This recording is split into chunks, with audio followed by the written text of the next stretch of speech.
schnauft. Und das ist jetzt egal, auch wenn das Mikrofon, das Ding nur eingesteckt ist, oder? Das nimmt trotzdem ganz normal auf. Hörst du irgendwas da draußen? Nö, weil das ist jetzt sowieso wahrscheinlich wieder aus, weil der Strom wahrscheinlich wieder ausgegangen ist. So ist es. Das muss ich immer wieder einschalten. Genau. Jetzt müssen wir uns ja eigentlich erstmal... Gehört das schon zum Podcast dazu? Kann man zum Podcast dazu nehmen? Ja, jetzt hallo miteinander. Herzlich willkommen zu unserem neuen Podcast Kässchwätzle. Und ihr habt ja schon gemerkt, diese Wortkreation Kässchwätzle kommt auch dort davor, weil der Roland und ich einfach auch einen Käse schwätzen. Das schon im Vorfeld vom Podcast. Roland, die haben ihn noch gar nicht vorgestellt. Ich erwähne da eine Person, der man vorher noch eine Stimme gehört hat. Roland, du bist mein Kollege und wir kennen und einer meiner besten Freunde, wenn nicht sogar mein bester Kumpel. Vielleicht auch dein einziger, keine Ahnung. Es ist in der Tat so.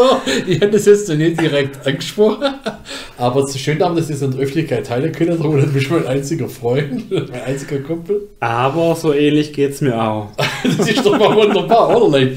Deshalb machen wir jetzt auch diesen gemeinsamen ersten Podcast miteinander.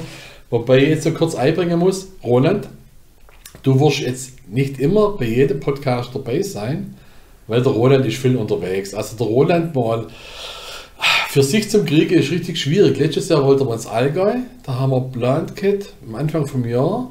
Genau. Und dann haben wir es aber bis zum Sommer auch mal geschafft. Sommer. Bis zu der Sommerferien. Ich hätte jedes Wochenende können. Der Roland hat ein einziger Termin frei gehabt im Ja. Sommer. Ja, ich meine, da ist vielleicht auch das Problem, dass ich eine Wochenendbeziehung habe, dass ich im Normalfall die Wochenende gar nicht in Baden-Württemberg bin, sondern im Bayerischen. Also fast im Allgäu. Wobei das eine andere Richtung ist. Du bist quasi auch schon halber Bayer, oder? Bayer. Genau, jetzt wollen wir nicht auf mein... Nein, der wollen wir jetzt nicht. Aber wenn wir schon beim Thema Beziehung sind, dann können wir ja kurz vielleicht nochmal den Hörern kurz erklären, woher wir uns kennen, wie lange wir uns schon kennen. Das war, glaube ich, wir haben gemeinsam die Ausbildung gemacht bei unserem Arbeitgeber. Das war Ende der 90er Jahre. Ja, 98 habe ich, glaube ich, als Hauptamtlicher angefangen und wenn man dann 3 Jahre zurückrechnet, war es 95. Ja. Wo ich die Ausbildung angefangen habe. Du hast dein AJ dann gemacht, Also, 96, genau. 96, 97. Nee, das war gerade 97, 98, das war mein Anerkennungsjahr. Genau. Und da haben wir gemeinsam immer eine Praktikantenrunde gehabt, wo wir uns getroffen haben, wo du aber nicht mit mir geschwätzt hast. Nö, ich fand dich am Anfang, muss ich ehrlich auch sagen, jetzt nicht ganz so sympathisch. Du hast mir ja immer eigentlich an, wie hat er geheißen, der Jimmy Somerville erinnert, wobei die Musik von dem fand ich immer gut. Jetzt muss man aber zugute halten, ich weiß, der Roland hat schon, auch wenn er ein guter Kumpel ist, kann man so ehrlich sagen, eine gestörte Wahrnehmung. Also, wer der Jimmy Somerville kennt, der weiß, dass es ein ganz kleiner, schmächtiger Mann ist. Und ich bin ungefähr das Doppelte vom Körper her bis Dreifache. Dreifache wird jetzt. Der ist relativ klein, oder? Es liegt aber da drin, nicht an Es liegt in der Größe vor allem. vom ja. Jimmy Somerville, Ja, nicht ja. von mir. Und Roland behauptet immer, er sieht da eine gewisse Ähnlichkeit. Ich weiß nicht, wo er die sehen will. Das liegt daran, dass wir beide kurze Haare haben, denke ich mal, oder? Damals lag es in der Kopfform und kurze Haare, genau. Das Ja. war damals. Und dein Lächeln, du hast die ganze Zeit immer gelacht, ob das jetzt lustig war oder nicht. Du hast in der Praktikantenrunde eigentlich immer gelacht. Echt?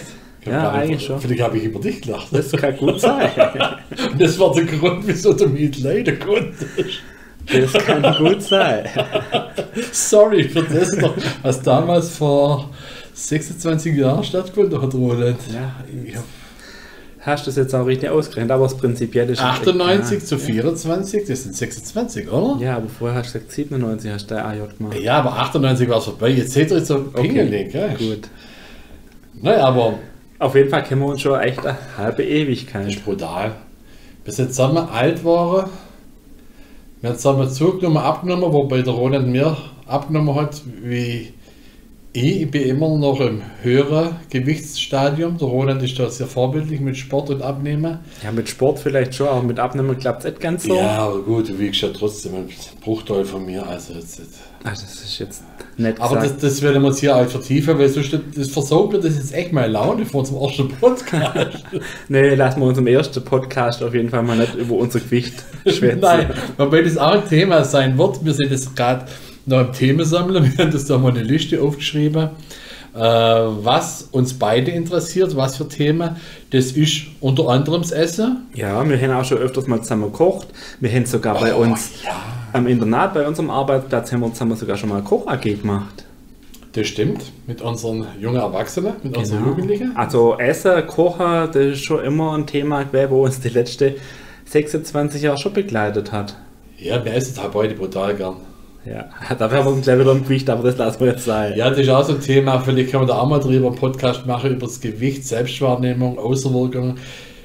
Wie gehen wir mittlerweile damit um, dass wir nie mit einem Sixpack, also zumindest nicht am Bauchende, Sixpack mit Flasche kriegen wir nach. Genau, ich meine, den haben wir ja trotzdem versteckt bei uns, an uns. Der Sixpack ist unter dem Speckgürtel sehr gut versteckt. Genau. Da ist genau. er. Muss ja jeder sehen. Nein. Wir können nicht hausieren, oder? Nein, haben wir nicht nötig. Ich glaube auch, das ist unsere Bescheidenheit. Wir sollen Genau. Sixpack nicht so zur Schau stellen. Wir haben noch mehr Themen, Roland. Du hast gerade einen Zettel vor dir liegen.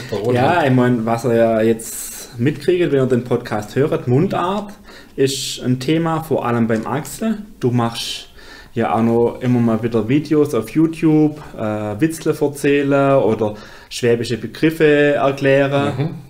Richtig, ja. Und eigentlich alles, was du machst, machst du auf Mundart. Ich meine, du kannst gar nicht anders schwätzen. Ich kann ja mal Schwäbisch schwätzen. Das Problem ist jetzt aber, Roland, jetzt sind wir beim Thema, da kriegst du oft wegen so kleine Shitstorms, das ist jetzt halt nicht Mundart, das ist jetzt Englisch gewesen. Durch das, dass ich in Reutlingen schaffe, hier hast du so viele verschiedene Arten von Schwäbisch, auch aufgrund von den Regionen, wo unsere Jugendlichen herkommen und die Kollegen herkommen. Du kommst gebürtig von Filderstadt. Ja, Richtung Stuttgart ist das. Ich glaube, das wissen die Leute. Ich komme von der Alp da oben zwischen. Ja, weißt, aber der Podcast, den können da Leute aus dem Norden hören. Rein theoretisch. Immer die verstehen uns dann wahrscheinlich. Die verstanden uns schon. Wenn sie sich anstrengen, verstanden sie uns. Wir verstanden sie ja auch, oder? Ja, das stimmt. Also ist ein Geben und ein Nehmen. Ja, ich komme von der Alp da oben zwischen Albstadt und Sigmaringen, also von der wirklich wilden Alp, wo man richtig breit Schwäbisch schwätzt. Es gibt Regionen, da schwätzt man nur Bräuter. Dahin ist es zum Teil sogar schwer, zum Verstanden, was die sagen. Ja, aber da ist jetzt Spagatin, also Schwäbisch von bis. Deshalb schwätze ich so kulturell Schwäbisch mittlerweile. Und du hast jetzt aber auch angepasst von dem Stück oder Schwäbisch? Ja, ich meine, ich lebe jetzt auch schon an der Reutlinger Gegend, auch auf der Schwäbischen Alb, da lebe ich jetzt auch schon. Wohnst jetzt auch, kann man ja sagen, Sonnenbühlen, also mittlerweile da oben. Genau, und da schwätzt man auch. Sag jetzt eigentlich nicht, welcher Ortsteil. Der Roland hat mich gerade so kritisch angeguckt. Er hat Angst, dass jetzt irgendwelche Fans vor seinem Haus stehen. Das wird wahrscheinlich passieren, aber ja, Adresse müssen wir jetzt nicht gleich. Und mit Unterwäsche auf den Balkon schmeißen. Ich glaube, sie wäre jetzt weniger wegen der Unterwäsche, sondern weil der Roland, der ist sehr penibel mit Aufräumen. Dann müsste er wieder alles aufräumen. Das denkt, glaube ich, ganz schön Stress. Genau. Ich jetzt legal auch als Kunst. Als Kunst. Das heißt. Ich schmücke ja schon meinen Gartenzaun mit BHs und solche Sachen, damit Leute denken, es waren wieder Fans da. Genau. Sind wir eigentlich mit unserer Liste schon durch, Roland? Nein. Wir sind bei Essen Hammercat. Dann war das nächste Thema Mundart. Da sind wir hängen geblieben. Das sind wir hängen geblieben, genau. Da sind wir hängen geblieben. Das andere ist, was uns beide auch interessiert, sind Ausflugstipps. Da machst du ja auch YouTube-Videos über was Dammerheit. Was Dammerheit, genau. Was tun wir heute? Und Ausflüge machen, so Tagesausflüge. Du gehst gern Bodensee, du gehst aber auch sonst gern wandern. Was uns beide auch noch verbindet, ist eigentlich das Thema Hund. Ja, absolut, Tiere. Ja. Und wenn man einen Hund hat, das ist schon automatisch, dass man eigentlich rausgeht, dass man gern Ausflüge macht. Das gehört dann einfach dazu. Und was gehört noch dazu, Roland? Wenn man Ausflüge macht, dann haben wir beide oft auch ein Fotoapparat. Und heutzutage ist das Handy. Ich bin so froh, dass du das jetzt gerade gesagt hast. Ich habe in deine Augen geschaut, dass ich nicht sage, der gehört auch dazu, dass gut gegessen gegangen. Er hat die Kurve gekriegt, Fotoapparat.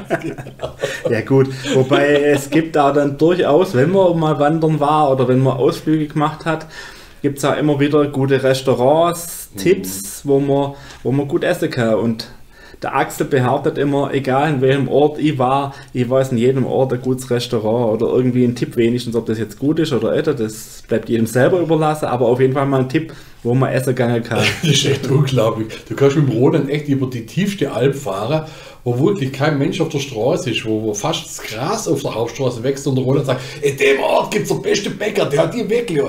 Oder du sagst irgendwie, wir gehen nach Bregenz, oh, in der Bregenz gegangen, da gibt es ein Restaurant, da gibt's, was für eine Schnitzelsorte gab es da zum Beispiel? Das ist nicht, nein, das ist ein Mailänder Schnitzel. Mailänder Schnitzel waren das. Genau, mit Spaghetti und mit Parmesan überbacken. Also das Gesicht hier vom Roland, das ist Obache, das. Und dann weißt du halt wirklich, du erzählst irgendeine Ortschaft, das kann sein, egal wo, und der Roland kombiniert das mit einem Restaurant oder einem Bäcker oder irgendein Leberkäse zum Beispiel. gute Gericht.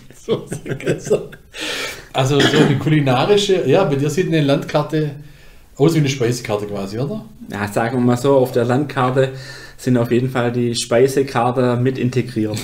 Das ist so als Untermenü quasi. Genau. Ja, fotografieren, da haben wir eigentlich auch viel gemacht früher zusammen. Gefilmt und fotografiert. Schon vor 20 Jahren, locker schon vor 20 Jahren, haben wir mit Videofilmen angefangen. Da haben wir sich immer damals so arschteure Videokameras gekauft, die man für ein paar Filme genutzt hat und die jetzt halt irgendwo verstaubt im Keller rumliegen. Weißt du, mit diesen Magnetbandaufnahme, DV, eigentlich tolle Kameras. Ja, die heute aber niemand mehr benutzt, die es auch so gar nicht mehr gibt. Aber wir haben damals, das war ein Interesse, wo wir bis heute eigentlich schon noch haben, wo man jetzt vielleicht ein bisschen weniger macht, aber so das Technische hat uns ja auch schon immer interessiert. Was kann man alles machen mit den Videos? Wie kann man mit verschiedenen Spuren filmen? Wie kann man noch ein bisschen Greenscreen einbauen? Ja, das Freiste, das war für uns das Größte und so. Ja, so ein bisschen Tricks machen. Was kann man alles machen? Wie kann man eine Person nebeneinander sitzen lassen, die dann mit sich selber schwätzt und lauter so Sachen haben wir ausprobiert eigentlich. Und da haben wir eigentlich auch im Internat, wo wir geschafft haben wir da auch Möglichkeiten gehabt, Video AG, wo wir so Sachen auch ausprobieren haben dürfen. Von dem her, wenn man so sieht, in unserem Job, da haben wir kochen können, da haben wir Videos aufnehmen können, da haben wir bis jetzt schon vieles auch gemacht, was uns einfach privat interessiert. Das ist ja ein toller Job. Wir arbeiten mit jungen Erwachsenen und denen beizubringen, wie man sich selbstständig sein Leben gestaltet, das macht schon sehr viel Spaß. Genau, das stimmt. Deswegen sind wir ja nach so vielen Jahren immer noch dabei. Absolut. Das ist eigentlich ein Traumjob. Und wir haben, nochmal schnell zurückzukommen von den Videos, wir haben immer versucht, lustige Videos zu drehen, über die in der Regel nur der Roland und ich gelacht haben. Da gibt es zum Beispiel dieses eine Video, wie haben wir uns damals genannt? Also das Video hieß auf jeden Fall der dicke Fisch. Der dicke Fisch, und wir haben uns irgendwie Fantasie... Das Schwabus. Das war nur ein einziges Video, das aber... Ja, wenn man heute so guckt, was eigentlich als Kunst verkauft wird, manchmal auf Bühne, so abgedrehte Bühnenstücke, kann man da auch unser Video mit in dieses Dings hineinnehmen, in diese Gattung, in dieses Genre, oder? Es ist eine Kunst, die nicht jeder versteht. Ja, das ist das. Die ist... Um es mal nicht auszudrücken. Die hat Tiefe. Klar, da muss man einfach dafür geboren sein. Ich glaube, nach unserem Tod wird dieses Video, der dicke Fisch, mal ein Kultvideo. Ja, bloß das ist jetzt so, wenn man den dicke Fisch auf YouTube sucht, dann kommen erst mal 100.000 andere Videos. Also wenn jemand Interesse an diesem Video hat, kann sich ja gerne mit uns in Verbindung setzen. Dann kriegt ihr den Link von uns. Aber wie gesagt, das ist schockierendes Video. Das muss man verstanden, die Kunst. Ja, wobei man dann auch sagen muss, jetzt haben wir danach, da habe ich jetzt eher gefilmt und dann gab es noch einen anderen Arbeitskollege, der da mitgemacht hat. Ah ja. Und da gab es schon einige Videos. Gerischen Schäufele haben wir uns damals genannt. Da war ich aber auch gern hinter der Kamera, weil eigentlich bin ich jetzt nicht gern so vor der Kamera. Ich versuche mich da vielleicht ein bisschen zum Drücken. Was vielleicht auch für die Zuschauer ganz okay ist. Nein, das wäre echt, du wärst der Hit, du wärst der Runner. Also wenn du jetzt dabei wärst, ja, aber von dem her, ich bin jetzt zufrieden, dass der Roland bereit ist, vor das Mikrofon sich zu setzen und zum Schwätzen. Bin ganz überrascht. Ja, ich bin selber überrascht. Aber das mit dem Video kriegen wir vielleicht auch mal noch nach. Das schauen wir mal. So, Roland. Wir haben noch andere Themen mal aufgeschrieben. Das waren jetzt die Themen mit Fotografie, Video, Ausflugstipps, Mundart und das Essen, wo man auch viel drüber schwätzen kann. Wo jetzt Themen sind, die uns beide betreffen. Da gibt es bestimmt nochmal andere Themen, die auch noch dazu kommen. Und da gibt es aber noch ganz, ganz viele Themen, die auch dich interessieren, wo du auch gern drüber schwätzen würdest. So wie Tierschutz, Alltagsphilosophie, Wahrnehmung, Reisen, Ausflüge. Du reist gern, du bist früher viel gereist. Ja.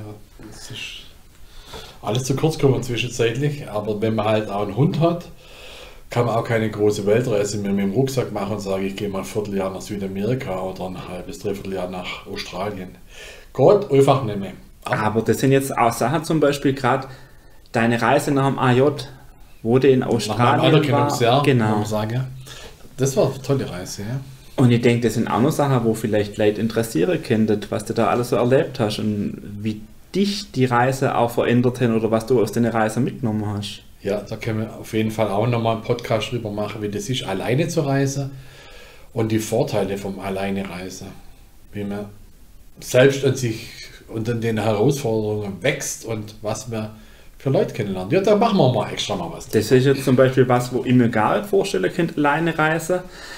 Da finde ich, gehört auch viel Mut dazu und das drauf zukommen lassen, was da alles passieren kann oder was interessante Sachen oder einfach auch, für mich wäre es eher, durch das, dass ich eigentlich eher ein ruhigerer bin ich eher jemand, der nicht so oft Leute zugehen kann, wie du das vielleicht machst. Ja. Das ist dann ein Vorteil natürlich für dich, wenn du so Reisen machst.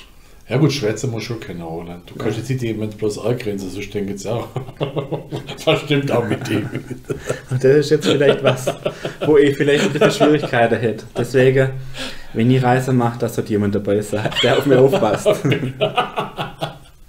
Ja, deshalb gehen wir auch ab und zu gemeinsam ins Allgäu, dass die auf der Roland aufpassen können. Genau. Wobei der Roland ist halt auch so, ich gehe ja gerne ins Allgäu, das ist ja wirklich schön. Jetzt muss ich schnaufen, weil es geht ums Atmen. Der Roland will immer laufen.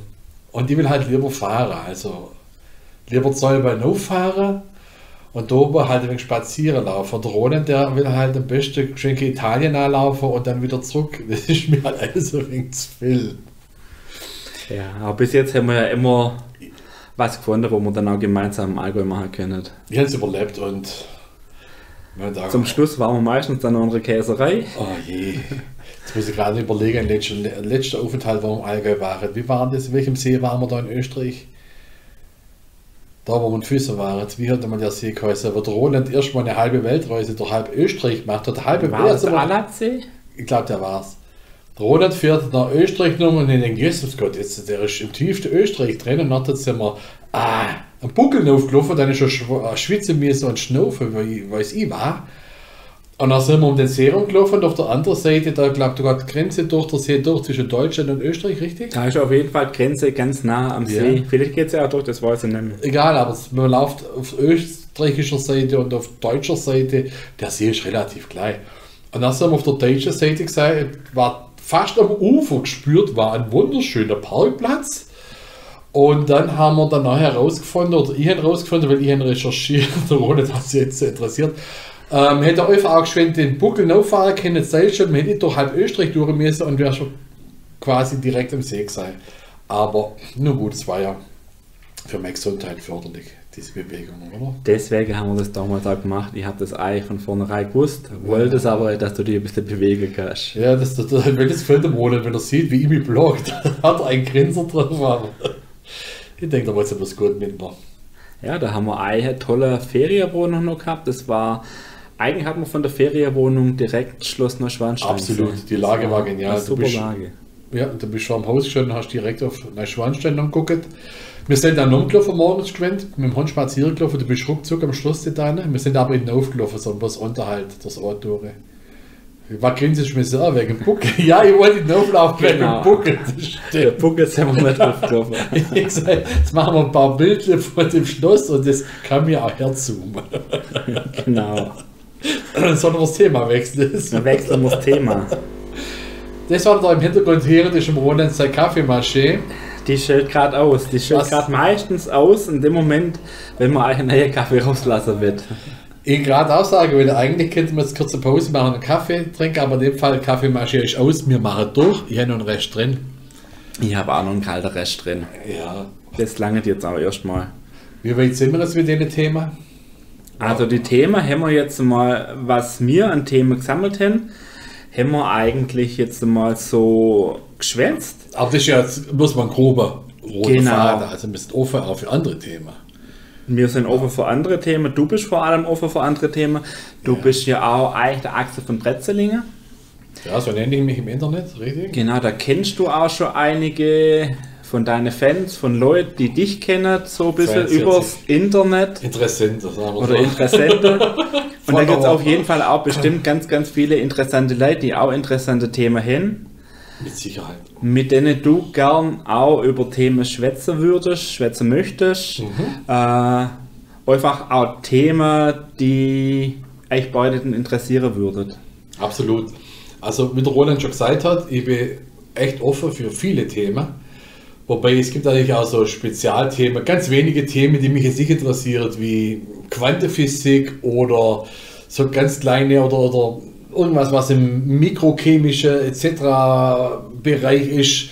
Da kenne ich mich jetzt nicht ganz so aus. In der anderen Themen bin ich dann eigentlich, wie sagt man denn? Relativ offen. Neu, ja, ein anderes Wort verwenden will. Also Wortfindungsstörungen werdet ihr hier öfters hören im Podcast. Und Roland und ich, wir werden uns immer gegenseitig ergänzen. Wir haben da irgendwie eine Taktik. Eine Verbindung. Wir sagen total wirre Worte zueinander und finden dann den gesuchten Begriff. Das schaffen der Roland und ich. Ja, manchmal ist das schon merkwürdig. Das hat was Esoterisches. Von dem her, solche Themen bin ich eigentlich auch mittlerweile offen für so esoterische Bereiche.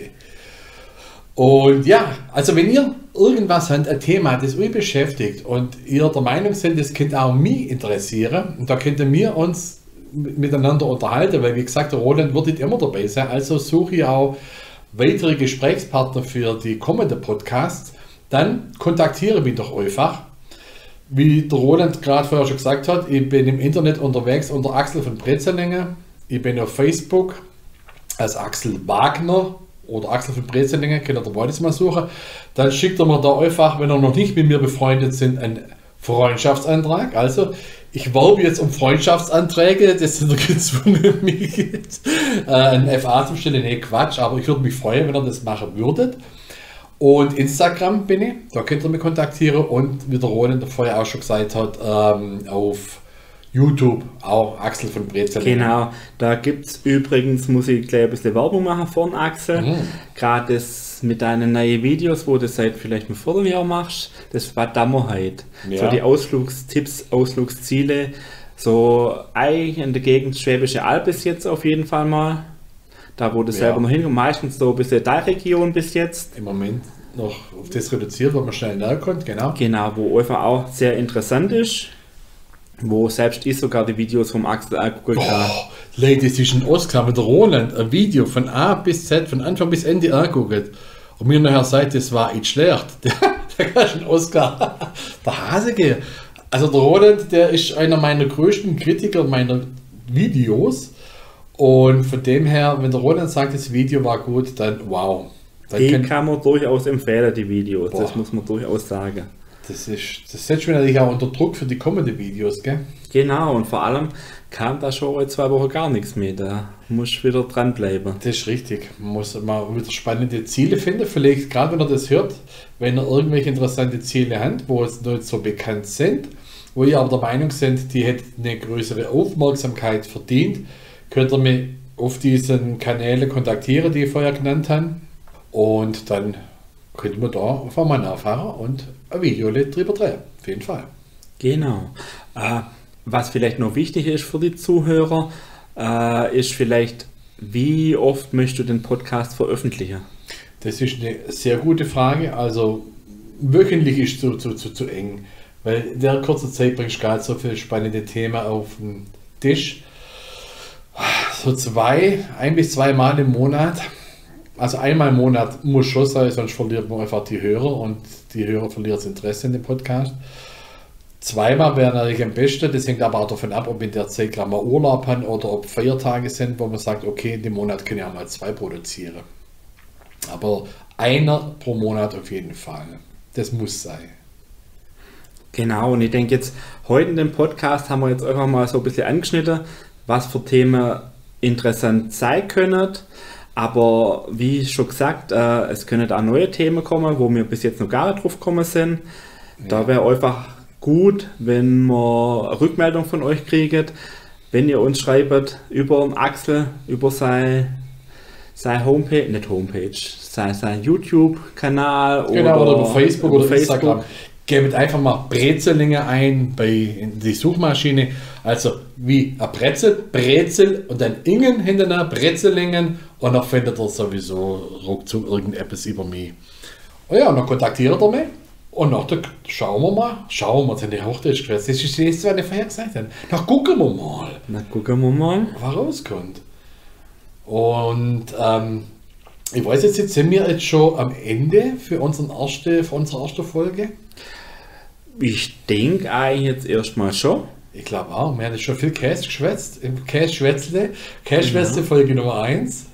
Was wir jetzt noch machen demnächst ist, dass wir uns was zum Essen machen. Ja, das ist das Nächste. Der Roland ist halt, das ist der Roland, wo wir jetzt angefangen haben mit dem Podcast vorher.